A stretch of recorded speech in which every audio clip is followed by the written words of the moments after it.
Децата со аутизам имаат потреба од посветеност и љубов, но истовремено поседуваат голем потенцијал за развој ако се дијагностицираат и третираат навреме. Ова го изјави Африн Бајрами, родител на дете со посебни потреби, кој нагласи дека покрај зголемувањето на бројот на случаи, институционалната поддршка останува недоволна, особено поради недостиг на професионални асистенти.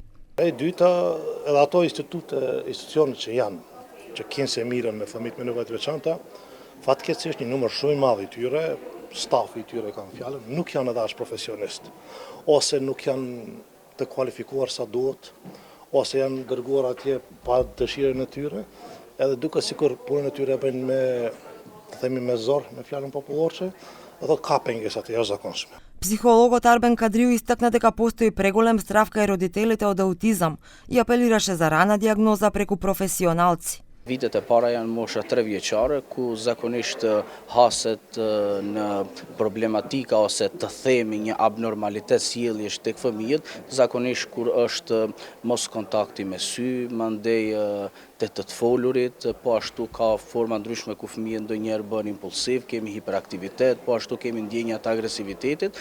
Институционалниот представник Каритон Рамаја посочи дилемата за недостаток на долгорочна стратегија, прашувајќи како овие лица ќе се интегрираат во општеството и на пазарот на трудот по детството. Ne kemi trajtuar vetëm situatën e fëmijëve aty, po a kemi garantuar që pas moshës fëmijërore ata nëse rriten, si do t'janë bëjmë me jetën e tyre? Si do t'jetë procesi integrues në sistemin arsimor? Si do t'jetë elementi integrues në fuqinë e punës, por në tregun e punës, a do të punojnë, a do të zhvillohen, do të jetë gjithmonë standard i brengës emocionale prindore.